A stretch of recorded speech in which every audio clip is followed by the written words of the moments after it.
Mahadev the fact speakers में मैं आपका स्वागत करता हूं मित्रों।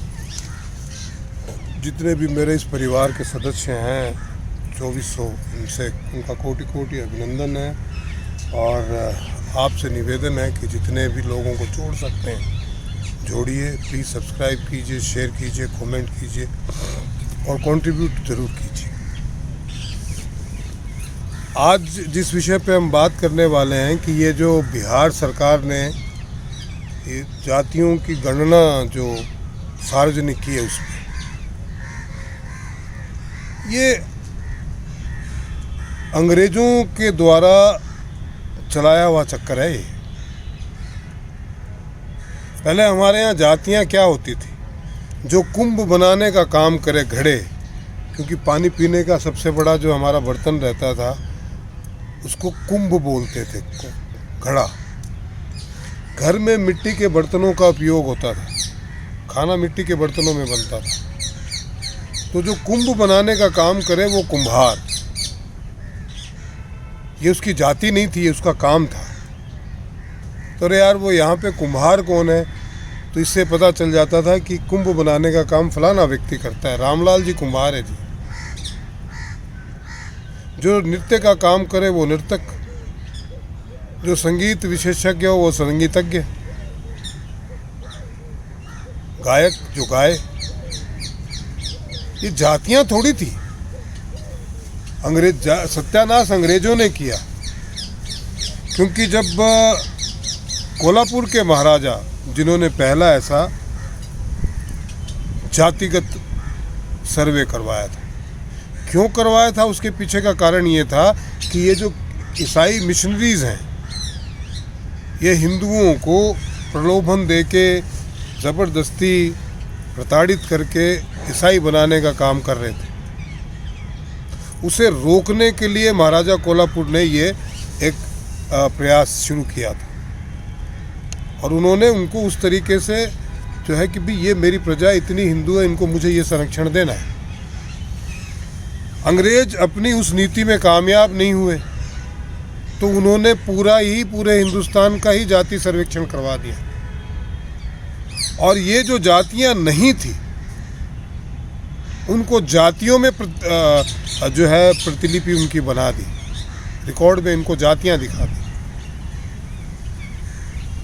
अब एक अनुसूचित जनजाति, जनजाति, दलित, अति दलित, पिछड़े, अति पिछड़े, यहाँ तक तो हमारे राजनीतिज्ञ इसमें बांट चुके हैं और अब ये हिंदुओं को बांट के इनको क्या लगता है कि इनको जातियों, उपजातियों और उससे भी नीचे कई जातियों में बांट दोगे तो खेला जो है शुरू हो जाएगा। हम हिंदुओं को डिवाइड करने में कामयाब हो जाएंगे और मोदी नहीं जीतेगा, क्योंकि मुसलमान तो हमारे साथ ही हैं, है जी। तो पर आपको क्या लगता है कि ये कामयाब होंगे? ये प्रयास मतलब ये 300-400 सालों से, 500 सालों से किया जा रहा है कि किसी न किसी तरह हिंदुओं को जातियों और उपजातियों में विभाजित करो, इनसे ऐसे नहीं जीता जा सकता। ये प्रयास इस्लाम ने भी बहुत किया है। फिरके उनके खुद के यहाँ भी बहुत सारे हैं जो एक दूसरे को मारते रहते हैं, लड़ते रहते हैं, पर वो अपनी बात नहीं करते। उनकी खासियत ये है कि जब बात आती है धर्म की तो वो सारे एक हो जाते हैं। और हमारे यहाँ कोई भी बात कर लो, आप भगवान की बात कर लो, धर्म तो छोड़िए, सबके अपने अपने भगवान अलग बना के बैठ जाते हैं। ये हमारे नेताओं को बहुत अच्छी तरह मालूम है। ये विदेशी ताकतों को तो आज तक इनको तोड़ के वो राज करते आए हैं। आप अचंभा करेंगे, 12% मुसलमानों के वोट हुआ करते थे हिंदुस्तान आज़ाद हुआ था, वो तब भी एक साथ गिरते थे।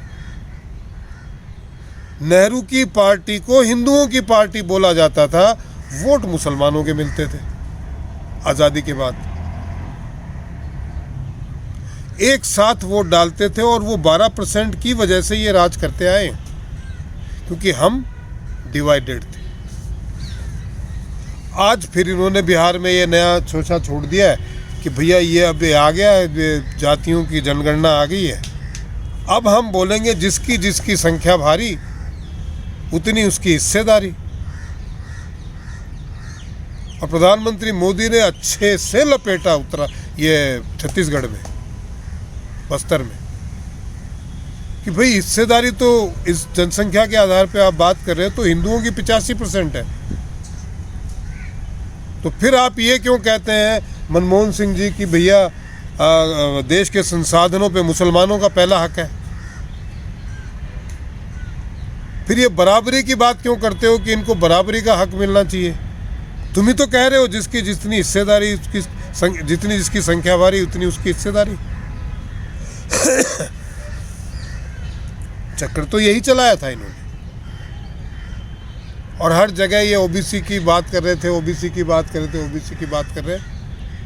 बहुत सारी इन्होंने हर जगह ओबीसी ओबीसी चिल्ला रहे हैं। कभी, क्योंकि राहुल गांधी की आदत है, उसका लूप लग जाता है। अडानी अडानी, अंबानी अंबानी, ओबीसी ओबीसी, उसको कोई एक आदमी थोड़ी सी पिन कर देता था ओबीसी, तो वो मशीन की तरह चलने लगता है। आदमी चाबी भर दी ओबीसी तो वो ओबीसी ओबीसी ओबीसी ओबीसी, जैसे खिलौना चलता है वैसे चलेगा, अपना कोई नहीं उसका मत।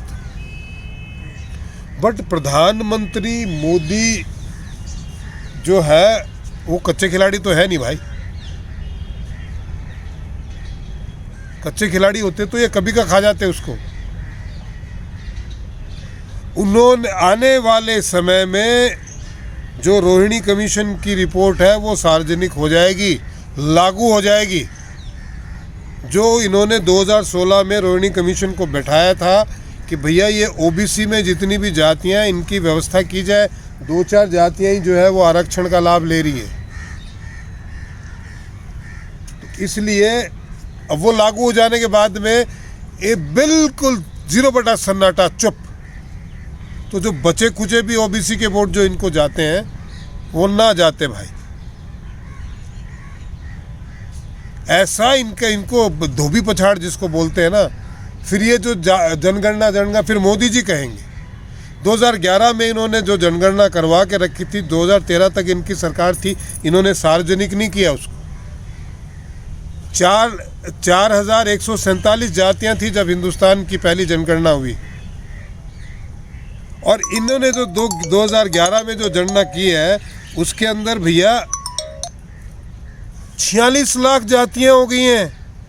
अरे जनसंख्या बढ़ती है, जातियां कैसे बढ़ सकती हैं?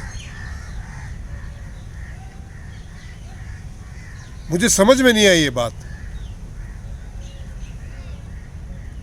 देश को गुमराह करने, देश को बांटने, हिंदुओं को पूरी तरीके से खंड खंड करने की चालें ये निरंतर चलते आए और अभी भी चल ही रहे हैं। और हिंदू बेवकूफ़ बनता है। कमाल है ना। तो आपसे निवेदन है कि इनकी ये जो इस तरीके की चालें हैं उनमें ना फंसें, जातियों उपजातियों के चक्करों में ना पड़ें। आप हिंदू हैं, ये राष्ट्र आपका है, ये आपके लोग नहीं हैं, ये राष्ट्र के लोग नहीं हैं। ये राष्ट्र को तोड़ना चाहते हैं। इनके पत्रकार मिले हैं जो चाइना से पैसे लेके, जिनके पक्ष में ये हमेशा खड़े रहे, वो ही उन्हीं की रिपोर्टों को चिल्ला चिल्ला कर ये कोट करते रहे।